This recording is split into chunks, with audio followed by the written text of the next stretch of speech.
IVM.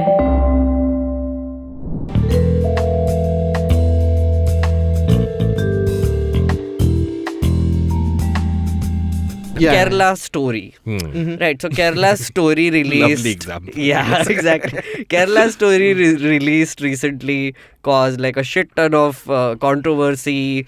In Kerala, they went to the court before it was released and said that the teaser is wrong, take it down. They made them correct it from 32,000 to 3, which has become a meme also. Very slight, very slight Chota sa change. correction. But the movie did release, right? In West Bengal, it was banned. The bastion of quote-unquote liberalism, as they call it. The other bastion, Kerala, allowed it. But the other side, other friends did not. So, as a person, are you guys okay with this ban? I wouldn't say so. Like, even if you disagree with something, I think we were mentioning this on an episode of Peach 10, I think the antidote thing. I think this applies here also. Banning a piece of information only creates more curiosity about it. I think Streisand effect. Yeah, it keeps it in the news even more and it reaches even more people. But you know, so to look at it this way, right? You're giving me a reason based on what the fallout would be. That's the practical reason. But even in principle, I don't think banning anything makes it okay. Like, there should still be room for people to say what they have to say. Even fake news? Can I ask you a counter question? Yeah, sure. So why aren't we putting footage of ISIS beheadings in theatres? Should that be allowed to be screened?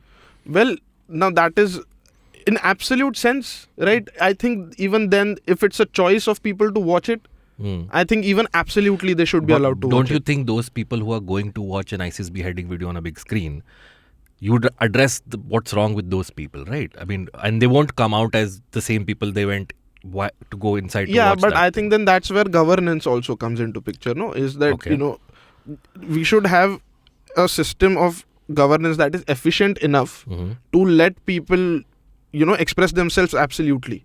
And because end of the day, what matters is the consequences, right? What will come out of people watching ISIS getting beheaded, right? What will come out of it? Yeah, again, so our whole spectrum of things can come out of it. Right. It can just be something as simple as perversion or all the way to people getting inspired and actually doing it in real life. Now that is the extreme end of it. And I think that's where governance comes into picture, is to make sure that there are consequences. Okay, so you would rather allow these people go watch this graphic video, and then after they come out, then it's the government's responsibility to make sure that the effects of that should not spill over. Absolute free speech should also come with absolute consequences. Okay. Like, then I think then it's the fair spectrum of like, if you want to advocate free speech, because the moment you talk about censorship, free speech is dead there and then. It can't be like censored free speech is not free speech then, because then there is no end to it, no? Because then it becomes thoda sa subjective. But, okay, so Abbas, same question to you then. Like, I mean, like, what he said is, I mean, he doesn't principally agree with banning the film. But the consequences of it has to also been dealt by the government, right? So, like, so what would you say? Would you ban it? So, would I ban it? I don't know and have an answer to that. But what I will say is, a lot of artists like Anurag Kashyap shared on Instagram not supporting the ban. They're saying, and they were all sharing that Voltaire quote that I may not agree with what you have to say, but I will defend my right, defend till death your right to say it, right? Now, I have a modified version of that quote in regard to the Kerala story. What you're essentially, if you're supporting the Kerala story, what you're saying is, I do not agree with your fudged facts and false narrative, but I will defend your fudged facts and false narrative till a mob blinded by a poison comes and kills me. Okay?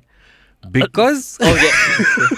I see where you're going with this. Because films like the Kashmir Files and the Kerala story, and like you rightfully mentioned, as you also, Meghnad, you're saying if there is a piece of art which may radicalize or may polarize an audience, then it's the government's responsibility to monitor that in some way, shape or form, which is why we have a censor board also, but that's a whole different issue. In this case, in the case of Kerala story, that is being used as a tool in political rallies. The Prime Minister is saying, go watch it. The UP Chief Minister is making it tax-free. But another state Chief Minister is banning it. So there is definitely a sense of go watch this film because we want you to take only a certain thing out of it and apply that when you go to the vote booth, to the polling booth to vote. Right? So is banning the answer to that? I don't know. But some sort of an action that I think comes from the censor board. The censor board should have taken off pieces of dialogue and stuff like that, which may be inflammatory. Now, why is Anurag Kashyap supporting it? Of course, because his first 2 films were also banned because they were considered too violent and too controversial. So I get where he's coming from. Right. As an artist, like you said, absolute free speech should happen. But it also has to be in context. According to me, as a liberal, Kerala Story and Kashmir Files are being used as tools of propaganda to polarize the population against a certain community. Address that somehow. So and if Mamata Banerjee's answer to that is to ban it, at least she's taking some action. Is it the right action? I don't know. Okay, so let's think about this. I have another year to that. For example, this story came out, got banned in West Bengal, whatever. Have you seen the Dhruv Rathi video on this? Not really. It's going nuts, like viral, because he has done like a very good job of actually factually countering the movie, right? That I think is what is necessary. I feel like, which is the story. Again, I'm not comfortable with banning it for more than one reason. One is, of course, that sure, you start banning one idea, you don't know where it ends. Exactly. Right, because one thing that makes America great, according to them and according to the world, because it is great, I guess, is that they allow free flow of ideas.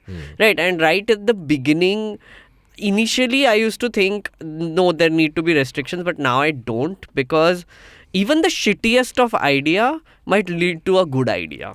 That's where I come from, right? And as a classic liberal, I would say, which we will come to what does that mean. I would say that banning is not the answer. Okay.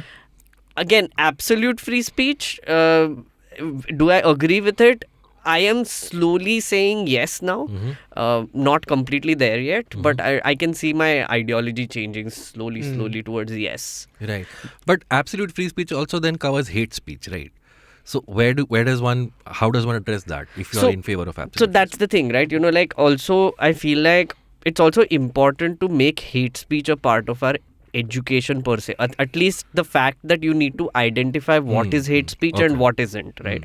So when you, let's say ISIS beheading, right? You keep saying, oh, ISIS beheading. But when you're actually seeing it, you should also have this thing where you're like, this is bad. Like, like that visceral effect that comes from, oh God, what the hell did I see, right? And this is horrible. I feel like that is also important to some extent. I speak from a position of privilege also. 100%, That's there, right? I mean, since I'm not the target most of the time, sometimes I am. Even if like people are boycotting me online, I would still say don't ban anyone who is doing that. Let's put it that way. If someone boycotts you, would you be okay with it? Boycotts me? Like you have power, for example. Right. You have authority. If someone boycotts me, yes, as long as it doesn't come to a point where they're like, we boycott you so much that we will send a mob to your door to beat you up. True. That violence, of course, there is. Exactly. We need to also like draw that line where if you're inciting violence, if you're putting out an address, that's not free speech. That's not. That's a threat. Then that's a crime. That's a threat, actually. So in liberalism, there are 3 key ideas, right? First is the cornerstone, as they call it, is individual rights and freedoms, right? Which essentially means that nobody else can dictate and narrate what you need to do. So you have that much freedom to basically do it. But that comes with a condition that if your freedom is imposing on someone else's freedom, that's a problem. So essentially you have a right, like individual rights. The other person also has individual rights. So you cannot violate each other's rights just because you have that individual rights. It's a bizarre thing, but actually it's quite simple. It's not. The second is democracy.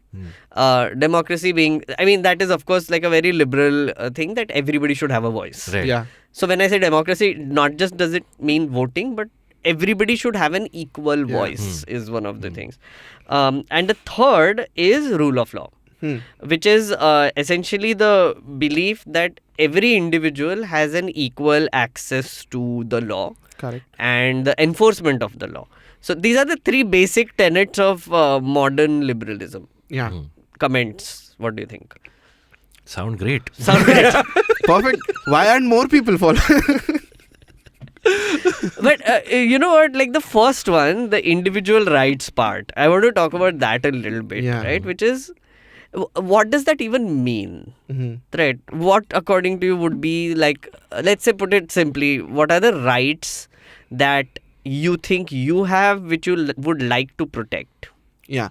So first would be like the freedom to express. Now this is not just, saying what I want to say, but also dress the way that I want to dress, eat the food that I want to eat, have the sexuality that I want to have, and all of these spectrums. Like these are all very personal. Have the right to marry whoever I want to marry. These are very personal things, right? That affect me directly. So I would say anything that directly affects my life, I should have control over those situations. I think that would be individual right to me. Instead of like a government or somebody who's a higher power dictating what is right or wrong for me. Okay. For me, one right I would like to protect is the right to privacy. What I am, like you said, what I am doing in my house, what I'm eating, who I'm marrying, what am I wearing, all of those things, my information, my personal information is something I would like to remain with me. Like you as an authority have the right or the power to control me, or not control, but monitor me when I'm in the public eye, when I am breaking a law, or when I'm in that purview of things.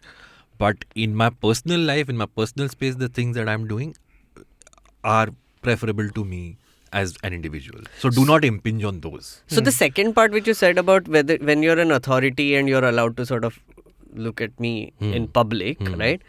I would say that is against liberalism.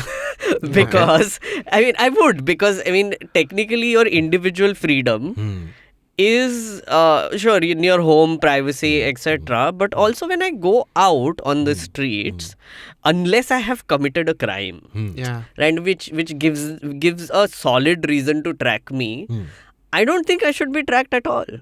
Right. Yeah. Or the other way to look at it, a liberal would also say, as a liberal, I would also say that by Google tracking me, so one is government tracking you, the other is like a corporation tracking you, right? Even when let's say Google, Facebook, whoever is tracking me, I am essentially consenting to them tracking me. In a way, because I'm like getting services. Hidden consent, right? Like you have consented to them using your information in exchange for what they have to give you. Yeah. So privacy though comes in where I can actually control how much I want to give out about me to the external world, right? IVM